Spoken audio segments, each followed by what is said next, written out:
வந்தேன். முன்னே எக்கால சத்தம் போல என்னுடனே பேச நான் கேட்டிருந்த சத்தமானது, இங்கே இறங்கி வா, இவைகளுக்கு பின்பு சம்பவிக்க வேண்டியவைகளை உனக்கு காண்பிப்பேன் என்று விளம்பினது. மூடுவோம்.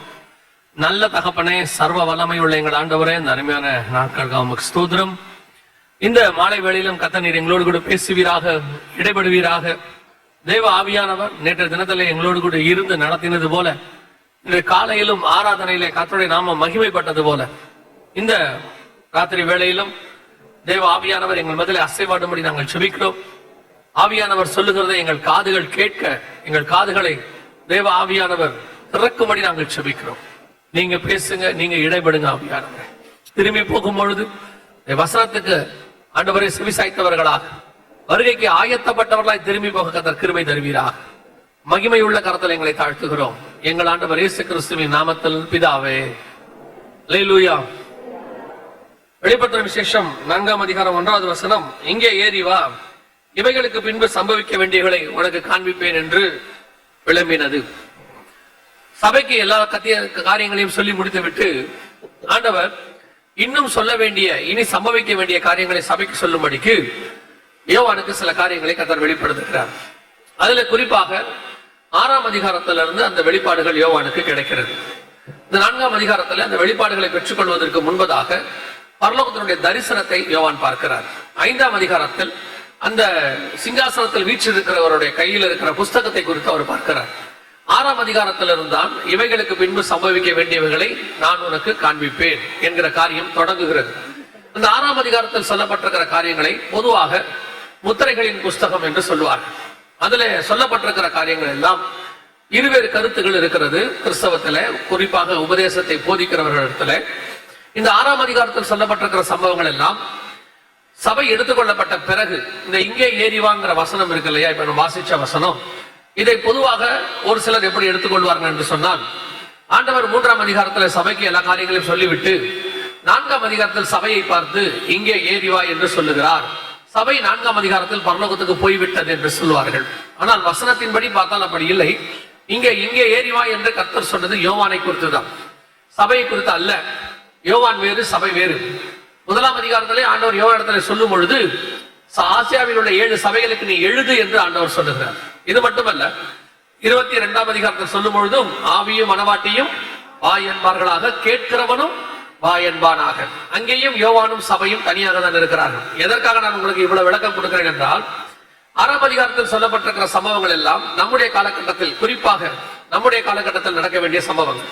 கடைசி காலத்திலே சபை எடுத்துக்கொள்ளப்படுவதற்கு முன்பதாக நடக்க வேண்டிய சம்பவங்கள். ஆனால் ஒரு சிலர் அந்த சம்பவங்கள்லாம் நடந்து கொண்டிருக்கிறது இப்பொழுது. ஆனால் ஒரு சிலர் இது நடக்காது, இது அதல்ல, இன்னும் நடக்க நாள் செல்லும் என்று சொல்லி அந்த காரியங்களை உங்கள் இடத்துல இருந்து எடுத்து விடுகிறார்கள். அதனுடைய விளைவு என்ன? அந்த சம்பவங்கள் நடக்கிறதை நீங்கள் அறிந்து கொண்டால் மட்டும்தான் அதற்கு நீங்கள் ஆயத்தப்பட முடியும். அந்த காரியங்கள் தெரியாவிட்டால் நீங்கள் ஆயத்தப்பட மாட்டீர்கள். இன்னும் நாட்கள் செல்லும் செல்லும் என்று நாம் காத்துக்கொண்டே இருப்போம். எனவேதான் இந்த விளக்கத்தை நான் உங்களுக்கு சொல்லிவிட்டு போகிறேன். 6ஆம் அதிகாரம் என்பது வருகைக்கு முன்பாக நடைபெற வேண்டிய சம்பவம்.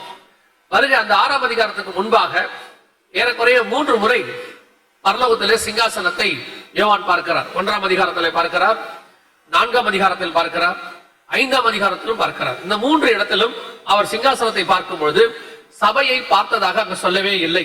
சபை சிங்காசனத்துக்கு நின்றதாக சொல்லப்படவில்லை.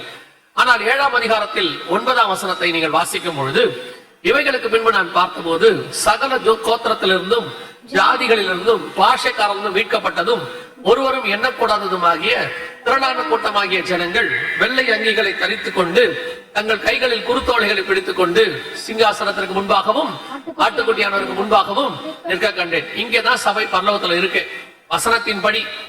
அதனாலதான் நம்ம அழகாய் நிற்கும் யார் இவர்கள் பாட்டுலாம் பாடுறோம். அந்த பாட்டுல வெள்ளை அங்கியை தரித்துக் கொண்டு கைகளில் குருத்தோலைகளை பிடித்துக் கொண்டு பாடுறதெல்லாம் இந்த வசனத்தின் அடிப்படையில தான் பாடுறோம். சபை 7ஆம் அதிகாரம் 9ஆம் வசனத்தில் தான் பரலோகத்தில் இருக்கிறது. அதுக்கு முன்பாக சபை பரலோகத்தில் இருக்கிறதை ஒரு இடத்திலும் யோவான் பார்க்கவில்லை. அப்படி ஒரு வெளிப்பாடு இல்லை. நாம் நினைத்துக் கொண்டோம், அல்லது ஒரு சிலர் அன்னைக்கு கிடைத்த அவங்களுக்கு கிடைத்த வெளிப்பாடுகளில் அந்த பரிசுத்தவான்கள் சொல்லி இருக்கலாம். ஆனால் வசனத்தின்படி 6ஆம் அதிகார சம்பவங்கள் அத்தனையும் நம்முடைய காலத்துல, குறிப்பாக நம்முடைய காலத்துல நடைபெறவேண்டியதான சம்பவங்கள். அதனாலதான் நம்ம இப்ப அதை பார்க்க போகிறோம். இனி நம்முடைய காலத்துல இந்த சம்பவங்கள் நான் சொன்னது 2025-26 நடந்துகிட்டே இருக்கிறது. இந்த தீர்க்க தரிசனங்களாம் ஒன்றன் பின் ஒன்றாக நிறைவேறுகிறது. அவைகளை குறித்து தான் நாம் இப்பொழுது பார்க்க போகிறோம். இந்த 6ஆம் அதிகாரத்துல 4 குதிரைகளை குறித்து சொல்லப்படுகிறது. நான் முதல்ல இந்த இன்ட்ரோடக்ஷனை சொல்லிடுறேன், அப்பதான் உங்களுக்கு பின்னாடி புரியும். 6ஆம் அதிகாரம் 2ஆம் வசனத்துல வெள்ளை குதிரை குறித்தும், 6ஆம் அதிகாரம் 4ஆம் வசனத்துல சிவப்பு குதிரை குறித்தும், 6ஆம் அதிகாரம் 5வது வசனத்துல கருப்பு குதிரை குறித்தும், 6ஆம் அதிகாரம் 8ஆம் வசனத்துல மங்கிர நிறமுள்ள குதிரை குறித்து 4 குதிரைகள் சொல்லப்படுகிறது. இதே சம்பவங்கள் 1ஆம் அதிகாரம் சகரியாவின் புஸ்தகத்திலும் 6ஆம் அதிகாரம் சகரியாவின் புஸ்தகத்திலும் சொல்லப்பட்டிருக்கிறது. சகரியாவின் புஸ்தகத்தையும் வெளிப்பட்ட விசேஷத்தையும் நீங்கள் சேர்த்து படித்தால்தான் இந்த சம்பவங்களுக்கான விளக்கம் கிடைக்கும். இல்லைன்னா விளக்கம் கிடைக்காது. பொதுவா அதை நம்ம அசியூம் பண்ணிடுவோம் அல்லது யூகிச்சிருவோம். சோ நீங்க இப்போ வசனம் எடுக்கிறவங்க அல்லது வாசிக்கிறவங்க அல்லது எழுதுறவங்க எல்லாருமே 6ஆம் அதிகாரம் வெளிப்பட்ட விசேஷத்தையும் சகரியாவின் புஸ்தகம் 1ஆம் அதிகாரம் 6ஆம் அதிகாரத்தையும் எடுத்து வைத்துக் கொள்ளுங்கள். இதனுடைய அந்த 3 அதிகாரங்களுக்குள்ள இருந்துதான் நாம் இப்பொழுது பார்க்க போகிறோம். அங்கேயும் 1ஆம் அதிகாரத்திலையும் 4 குதிரைகள் இருக்குது. 8வது வசனத்தை நீங்கள் வாசிக்கும் பொழுது அங்கேயும் 4 குதிரைகளை குறித்து சொல்லப்படுகிறது. சகரியாவின் புஸ்தகம் 6ஆம் அதிகாரம் 5வது வசனத்துல அந்த குதிரைகள் என்றால் என்ன அப்படிங்கறதான விளக்கம் அங்கே இருக்கிறது. 6:5 வாசிங்கள். சகரியாவின் புஸ்தகம் 6ஆம் அதிகாரம் 5வது வசனம்.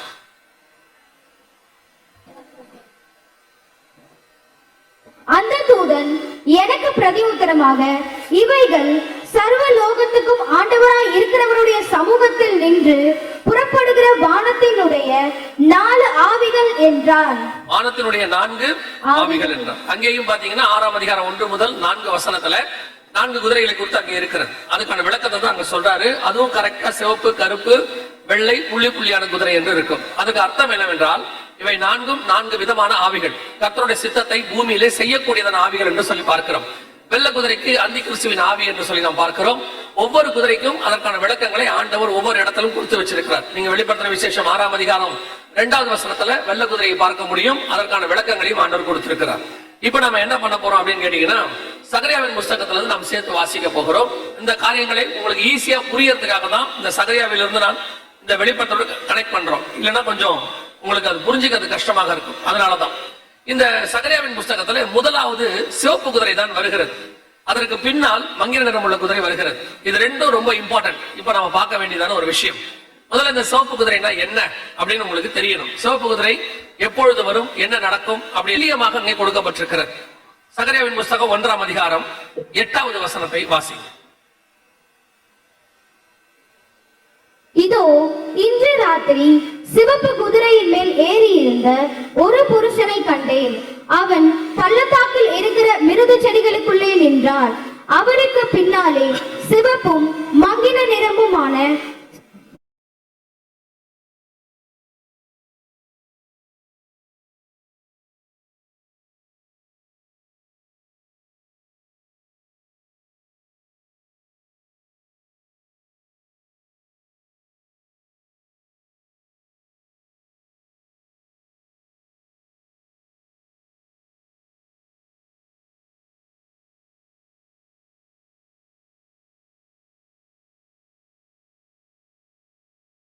வெண்மையுமான குதிரை குறிக்கும். இப்போ ஒரு ஆட்டுக்குட்டி என்று சொன்னால் அது நியாய பிரமாணத்தில் அடிக்கப்படுகிற ஆட்டுக்குட்டியும் இருக்கும். இங்க இயேசு கிறிஸ்துவையும் அது குறிக்கும். ரெண்டுத்தையும் ஒன்றாக குறிக்கும். 7 தலை அப்படின்னு சொன்னா அது 7 மலையும் குறிக்கும், 7 ராஜாக்களையும் குறிக்கும். வெளிப்படுத்தல் 17:9 இருக்கு.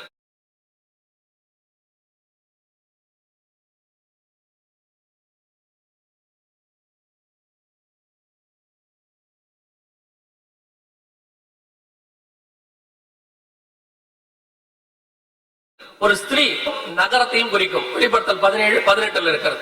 ஒரு விஷயத்துக்கு 2 விளக்கங்கள் எப்பவுமே வேதத்துல உண்டு. ரெண்டையும் சேர்த்து படிச்சாதான் நமக்கு புரியும்.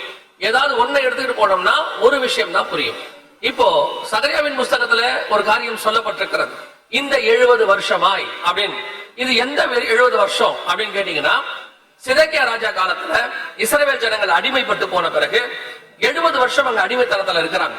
அது முடிஞ்ச பிறகு செருபாபேல் தலைமையில அவங்க திரும்பி வராங்க. 3 பேட்சா வராங்க. செருபாபேல் தலைமையில, எஸ்ரா தலைமையில, நெகேமியா தலைமையில. ஒருவர் வந்து அலங்கத்தை கட்டுகிறார், ஒருவர் தேவாலயத்தை கட்டுகிறார், ஒருவர் ஆராதனை ஆரம்பிக்கிறார். இப்படி 3 பேட்சாக வராங்க. இப்போ இந்த 70 வருஷம் முடியும் போது இந்த கேள்வி கேட்கப்படுகிறது.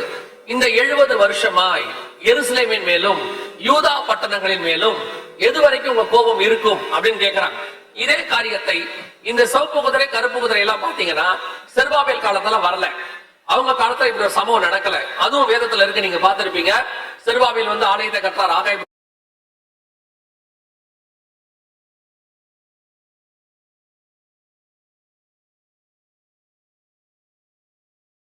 புஸ்தகத்துல இருக்குது. நெகேமியா வந்து அதற்கு பிறகு எஸ்ரா வராரு. அது எஸ்ரா வெளிப்படுத்துகிறார். அங்க ஆண்டவர் கேட்கிறாரு, இந்த 70 வருஷமாய் இந்த எருசலேமின் மேலும் யூதா பட்டணங்கள் மேலும் எது வரைக்கும் நீர் கோபம் கொண்டிருப்பீர் அப்படின்னு.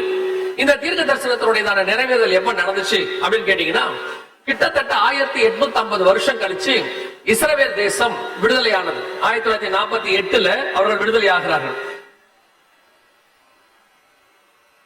1948 அவர்கள் விடுதலையாகி 14ஆம் தேதி அவர்கள் விடுதலை அடைகிறார். இவர்கள் விடுதலையாகி வர்றதை குறித்து இது 1948 மே 14. இது இப்ப நடக்கிற சம்பவம். நாம நேத்து அதை பத்தி நம்ம பார்த்தோம். சரியா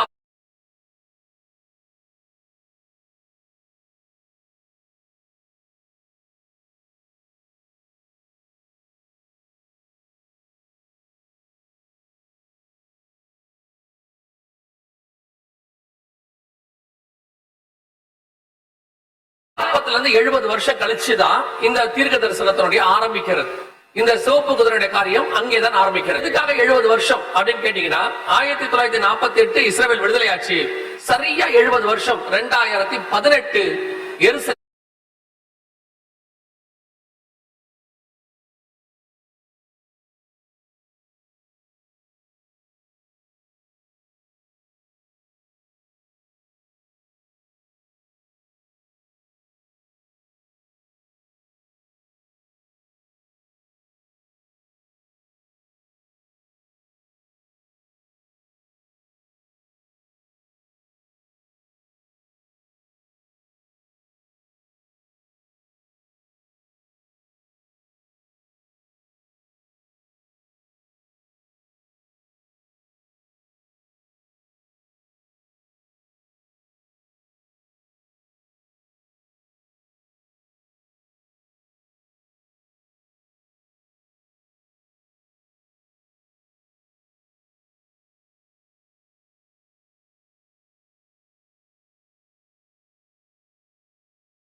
தலைநகராக மாறி 7வது வசனத்தை வாசி. சிவப்பு குதிரைகளோ வென்றால் புறப்பட்டு போய் பூமியிலே சுற்றி திரியும்படி கேட்டுக்கொண்டன.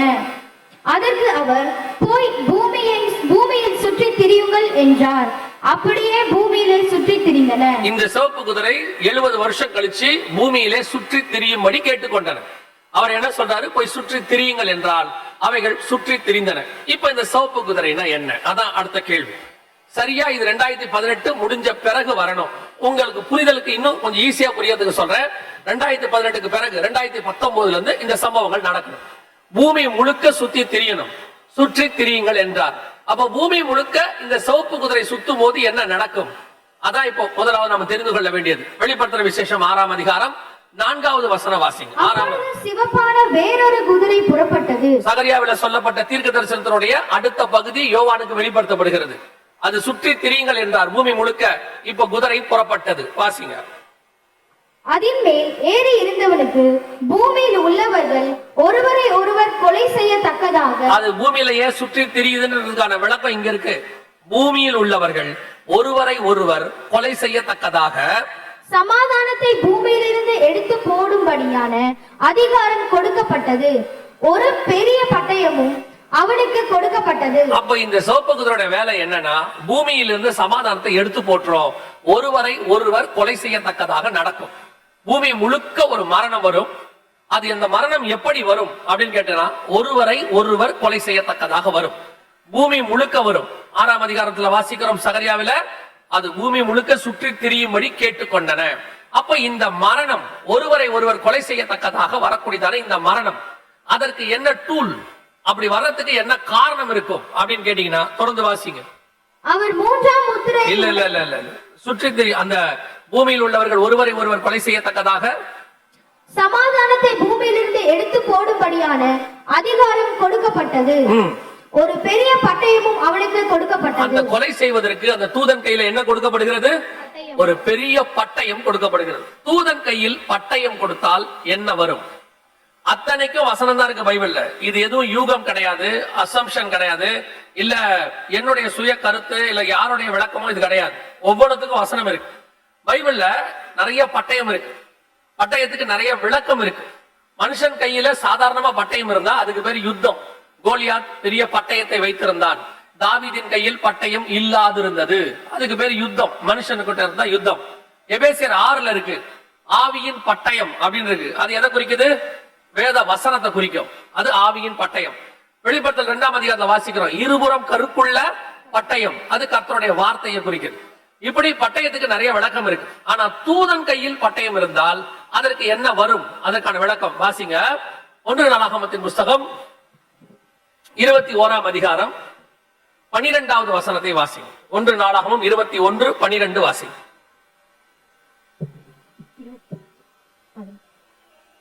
3 வருஷத்துக்கு பஞ்சமோ அல்லது உன் பகைஞரின் பட்டயம் உன்னை பின்தொடர நீ உன் சத்துருக்களுக்கு முன்பாக முறிந்தோடி போக செய்யும்படி 3 மாதம் சங்காரமோ அல்லது 3 நாள். நல்லா கவனிங்க. 3 நாள் கர்த்தருடைய தூதன் இஸ்ரவேலுடைய எல்லை எங்கும், இஸ்ரவேலின் எல்லை எங்கும் சங்காரம் உண்டாகும்படி தேசத்தில் நிற்கும் கர்த்தருடைய பட்டயமாகிய வசனம் நேரடியா இருக்குது. ஒரு தூதன் கையில கர்த்தர் பட்டயத்தை கொடுத்தா அந்த பட்டயத்துக்கு பேர் என்னது? கொள்ளை நோய் இருக்கு. ஒருவேளை இங்க கேட்கலாம், அவன் கையில கொடுத்தாருன்னு இருக்கா, தூதன் கிட்ட இருந்துச்சா அப்படின்னா 16வது வசனம் வாசிங்க. அதே அதிகாரம் 16. தாவீது தன் கண்களை ஏறெடுத்து பூமிக்கும் வானத்துக்கும் நடுவே நிற்கிற கர்த்தருடைய தூதன் உருவின பட்டயத்தை தன் கையில் பிடித்து அதை எருசலேமின் மேல் நீட்டி இருக்க கண்டான். வசனம் நேரா இருக்கு. தூதன் பட்டயத்தை நீட்டி இருக்க கண்டான். அன்னைக்கு என்ன நடந்துச்சு? 14வது வசனம் வாசிங்க. 14. கர்த்தர் இஸ்ரவேலிலே கொள்ளை நோயை வர பண்ணினார். ஆகவே கர்த்தர் இஸ்ரவேலிலே கொள்ளை நோயை வர. அப்போ பட்டயம் நீட்டினா என்ன வரும்? கொள்ளை நோய் வரும். இப்ப வெளிப்படுத்தல் 6ஆம் அதிகாரத்துக்கு வந்துருங்க. சகரியாவின் 6ஆம் அதிகாரத்தையும் வச்சுக்கொள்ளுங்க. இந்த ரெண்டையும் சேர்த்து இப்ப கம்பைன் பண்ணி பாருங்க. சரியாக 70 வருஷம் முடிஞ்சு விடுதலையாகும் பொழுது, அந்த 70 வருஷம் முடியும் போது அந்த தூதன் வந்து கேட்கிறான், ஆண்டவரே இப்ப பூமி முழுக்க என்ன செய்ய போறீங்க? ஒரு பெரிய கோபம் எனக்கு பூமி முழுக்க வரப்போகுது. அப்ப சிவப்பு குதிரை சொல்லுது, நான் போய் பூமியில சுத்தி திரியட்டுமா அப்படின்னு. ஆண்டவர் சொன்னார், சுற்றி திரி என்று சொல்லுகிறார். இப்ப அந்த சிவப்பு குதிரை பூமியில சுற்றி திரிகிறது. பூமியில் உள்ளவர்கள் ஒருவரை ஒருவர் கொலை செய்யத்தக்கதாக காரியங்கள் நடைபெறுகிறது. அப்படி நடைபெறும் பொழுது அங்கே சொல்லப்படுகிற காரியம் என்னவென்றால், ஒரு பட்டயம் கொடுக்கப்படுகிறது. அந்த பட்டயத்திற்கு கொள்ளை நோய் என்று சொல்லப்படுகிறது.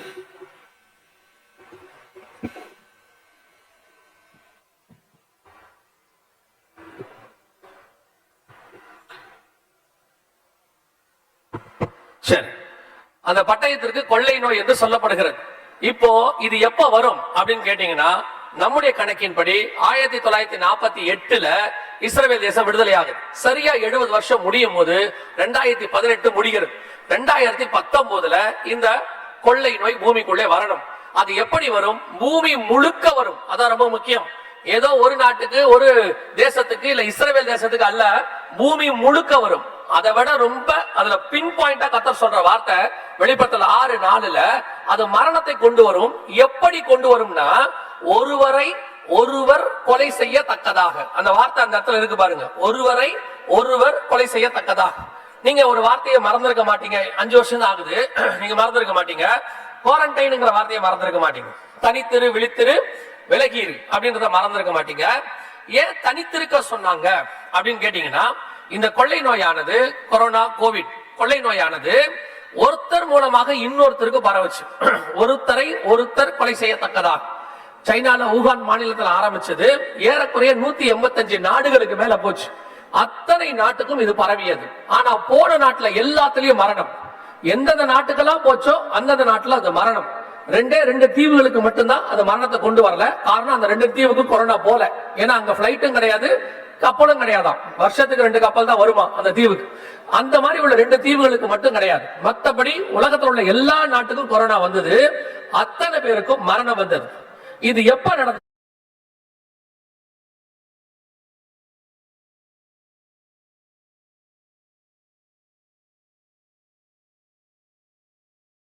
அது 2019 ஆரம்பித்தது. வேதத்தினுடையதான். இதற்கு பைபிள் கோட் என்று சொல்வார்கள். ஆங்கிலத்தில் இதுக்கு பேரு பைபிள் கோட். இந்த மாதிரி அடுத்தடுத்த காரியங்கள் அத்தனைக்கும் கர்த்தர் விளக்கம் பைபிள்ல வச்சிருக்கிறார். ஆனா இது பச்சை குளரா இஸ்ரவேல் திரும்பி வந்த பிறகு நடக்கணும். நேத்து நம்ம வாசிச்சோம் இல்லையா? ஓசியாவின் புத்தகம் 3ஆம் அதிகாரம் 5வது வசனத்துல இஸ்ரவேல் புத்திரர் கடைசி நாட்களில் திரும்பி வருவார்கள். அவங்க திரும்பி வந்து சரியா 70 வருஷம் எருசலேம் அவங்க கைக்கு வருது. இதெல்லாம் பைபிள்ல நடக்கிற மாதிரியே இருக்கும் பாருங்க. பைபிள்ல உள்ள சம்பவங்கள் மாதிரியே நம்ம காலத்துல ஒரு சம்பவம் நடந்துச்சு. வேதாகமத்துல நம்ம வாசிப்போம்.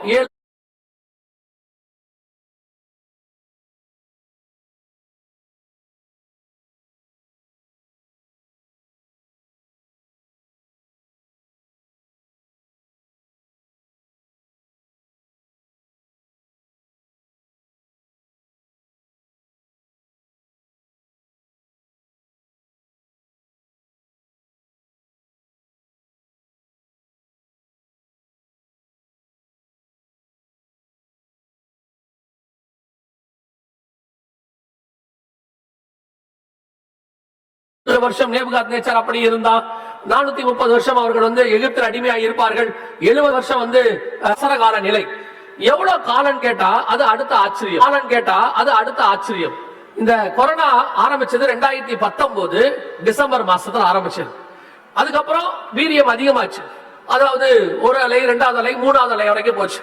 அதுக்கப்புறம் என்ன சொன்னாங்க அப்படின்னு கேட்டா, இந்த கொரோனாவுடையதான வீரியம் எல்லாம் குறைஞ்சு நார்மலா மாஸ்க் போட வேண்டாம் அல்லது வேக்சின் சர்டிபிகேட் வேண்டாம், இனி நார்மலா இருக்கலாம்னு உலகம் முழுக்க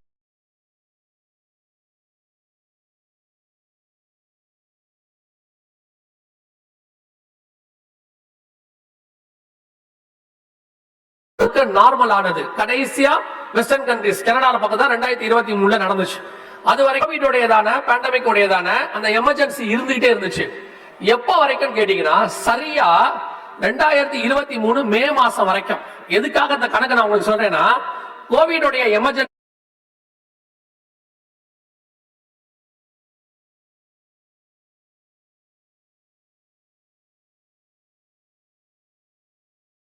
பீரியட் 3 வருஷம் 6 மாசம், சரியா 3.5 வருஷம் இங்க இருக்கு பாருங்க. இதான் கோவிடோடைய எமர்ஜென்சி பீரியட். இது WHO கொடுத்த ரிப்போர்ட். WHO கணக்கின்படி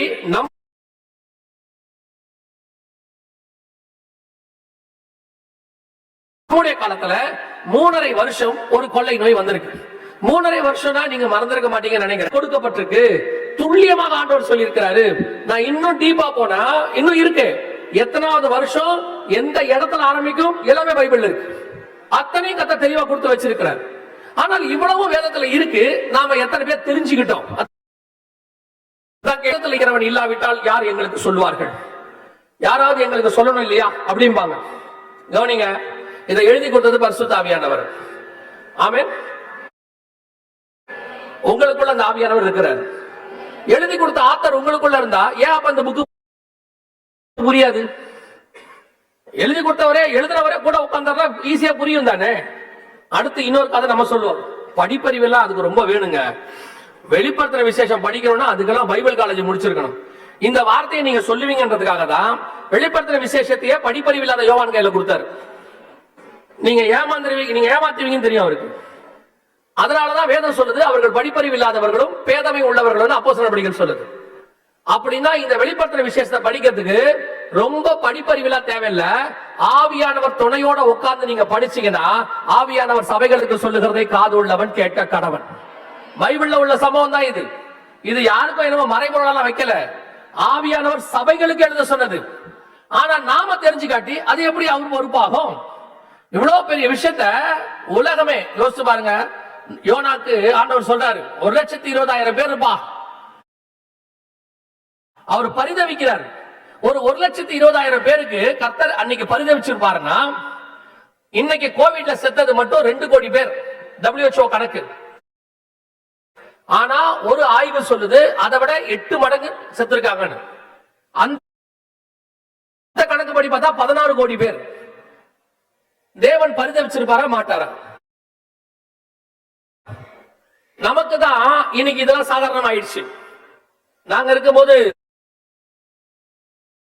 ஒரு 30-40 வருஷத்துக்கு முன்னாடி பேப்பர்ல ஒரு கொலைன்னு வந்துச்சுன்னா அதை பத்தி 3 நாளைக்கு பேசுவாங்க. கொலையெல்லாம் நடக்குதுங்க, நாடு கெட்டு போச்சும்பாங்க. இப்ப காலையில ஒரு கொலை, மத்தியானம் ஒரு கொலை, சாயங்காலம் ஒரு கொலை நடக்குது, நாளைக்கு மறந்துடுறோம். ஏன்னா நம்ம மனநிலை மாறிடுச்சு. ஆனா தேவன் நேற்றும் இன்றும் என்றும் மாறாதவராக இருக்கிறார். அவர் நினைவேக்கு எப்படி பரிதவிச்சிருப்பாரோ அதே மாதிரி கோவிட்ல செத்தவங்களுக்கும் பரிதவிச்சிருப்பார். கர்த்தர் நிச்சயமாக மனஸ்தாபப்பட்டு இருப்பார். அப்ப இந்த விஷயத்தை கர்த்தர் நிச்சயம் சபைகளுக்கு சொல்லுவார். யாருக்கிட்டையாவது சொல்லுவார். ஆண்டவர் சொன்னார், நான் சொல்லாமல் செய்ய மாட்டேங்கிறார். ஒரு சோதம் அழிக்க போறாருன்னா கர்த்தர் நிச்சயம் சொல்லுவார். அப்ப இவ்வளவு பெரிய சம்பவம் நடந்துச்சு, கர்த்தர் சொன்னாரா? இவ்வளவு எழுதி கொடுத்திருக்கிறாரே, இவ்வளவு விஷயங்கள் சொல்லி கொடுத்திருக்கிறாரே, வாசிக்காதது யாருடைய தப்பு? புரிஞ்சுக்கொள்ள. அதான் ஆண்டவர் சொல்றார், நான் என்னுடைய மகத்துவங்களை அவர்களுக்கு எழுதி கொடுத்தேன், அவர்களோ அதை அந்நிய காரியமாய் எண்ணினார்கள். சபையில் நம்ம வேதத்தை படிக்கிற மெத்தடே மாறிடுச்சு. 25 வருஷமா, 25 வருஷத்துக்கு முன்னாடி வேதத்தை படிக்கும் போது தியானிச்சு அதுல கர்த்தருடைய வார்த்தையை பெற்றுக்கொள்வோம், காத்திருப்போம். ஆண்டவர் எனக்கு இதை பேசினார்னு சொல்லுவோம். இப்ப வேதம் வாசிக்கிறதுங்கிறது கடமைக்கான ஒரு வேலை. காலையில வாசிக்கிறது ஒரு வேலை. இன்னும் கொஞ்சம் பேர் வாசிக்கிறதே இல்லை, அது வேலை, அதை விட்டுங்க. ஆனா தனி ஜபம் கிடையாது, குடும்ப ஜபம் கிடையாது, வேதம் வாசிக்கிறது இல்ல. ஆனா சொல்லும் போது மட்டும் சபை சொன்னது என்ன தெரியுமா? கிறிஸ்து இன்னைக்கு வருவாரானால் முதலாவது நாங்கள் எடுத்துக்கொள்ளப்படுவோம். எவ்வளவு பெரிய பொய்!